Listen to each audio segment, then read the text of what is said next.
ओम क्रीं कालिकरालवदनाय नमो नमः। ओम नमः शिवाय। मातेश्वरी नमो नमः। ओम काली काली महाकाली कालिके पापनाशिनी सर्वानंदकरे मात तव चरणी नमो नमः। कालिका महापुराण तृतीय अध्याय। यहाँ एक समस्या जो कामदेव जी के कारण बना, जिसमें कामदेव अपने शक्ति को परीक्षा करने के लिए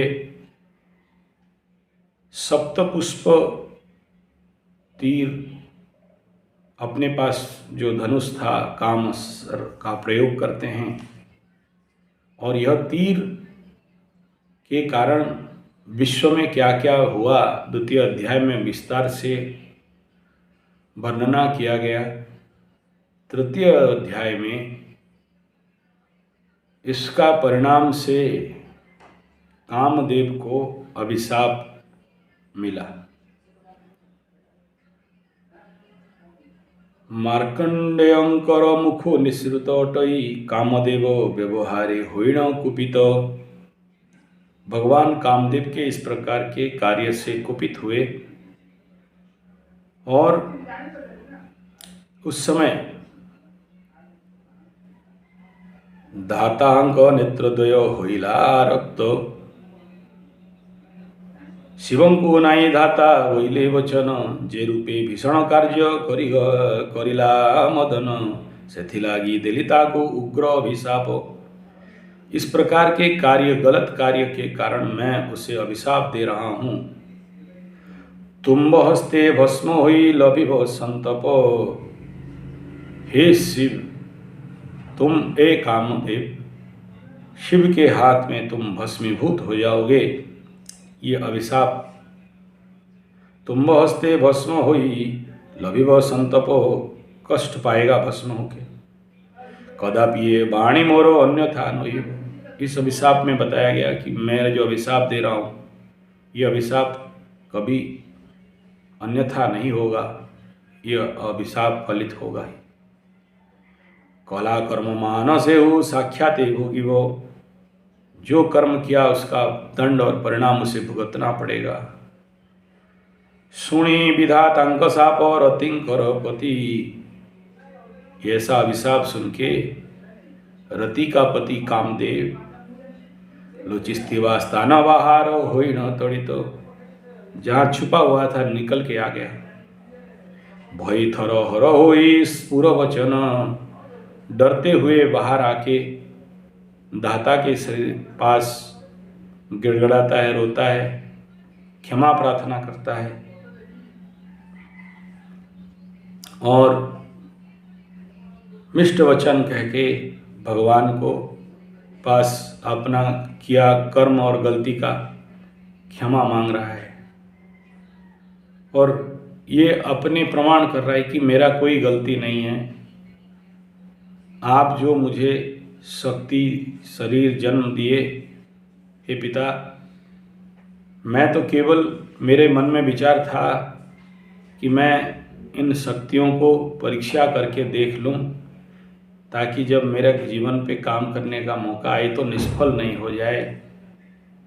लेकिन मुझे नहीं पता था कि यह कर्म से यह बाण आपको लग जाए, ये तीर आपको लगे और आपके अंदर इस प्रकार के प्रकृति विकृति में रूप धारण कर लेगा और परिणाम इतना भयावह हो जाएगा। मुझे क्षमा करें हे पिता। इससे वचन सुनते ही वो उनके हृदय में क्षमा का भाव सृष्टि हुआ। दाता के चरण में पड़ने के कारण वो पिता कृत्य होके अपने क्रोध को शांत करते हैं और उनके हृदय में दया जात होता है। कैसे इस शाप से मुक्ति होंगे उसका विधान बताते हैं। बोइले आंब वचन शुणंतु सुतिर जहा अभिशाप देइअछु अन्यथा नहिब हरकोप अनल भस्म होइजिव तापरे विष्णुपाठ राणी कोल जन्म लभिबाटा काम देवंक नाम रे। और उसके बाद आप भस्म तो हो जाओगे, लेकिन उसके बाद फिर से आपका जन्म होगा। और जब शिव और पार्वती का विवाह संपन्न होगा तो आपको अपना शरीर भी प्राप्त हो जाएगा।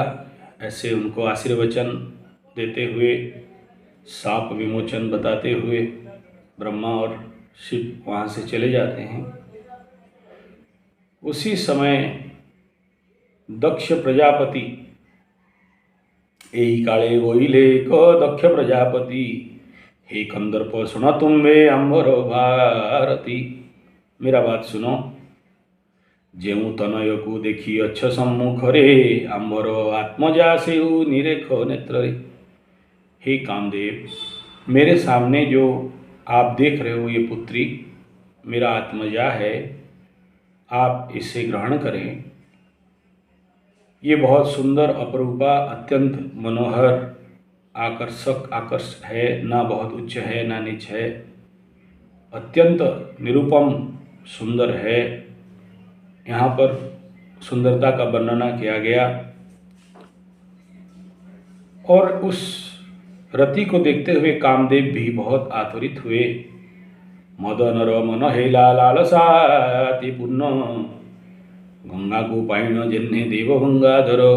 जैसे गंगा जी को प्राप्त करके गंगाधर आनंदित हुए, कामदेव रति जी को प्राप्त करके आनंदित होते हैं।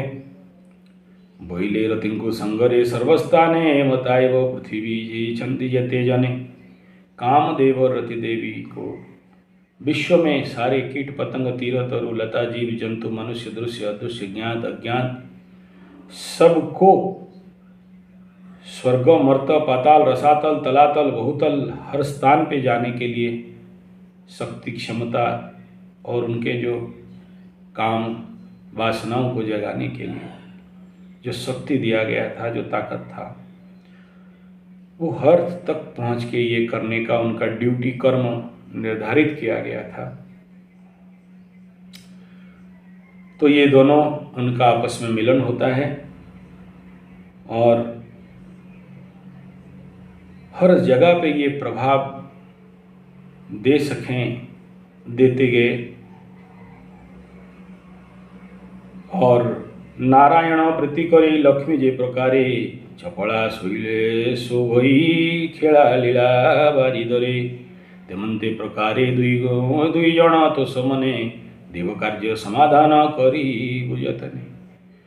और इस प्रकार रति और कामदेव दोनों शांत परितृप्त होते हुए अपने कर्म के लिए प्रसन्न होते हुए निरत हो गए। और वे अपने विश्व में चारों तरफ आनंद विस्तार करने पे लग गए। इस प्रकार तृतीय अध्याय में कामदेव और रतिदेव का मिलन और कामदेव को शाप विमुक्ति का मार्ग इत्यादि, कामदेव को अभिशाप तृतीय अध्याय में बताया गया। ओम सर्वे भवन्तु सुखिनः, सर्वे सन्तु निरामया, सर्वे भद्राणि पश्यन्तु मा कश्चित् दुःखभाग् भवेत्। ओम शांति शांति शांति।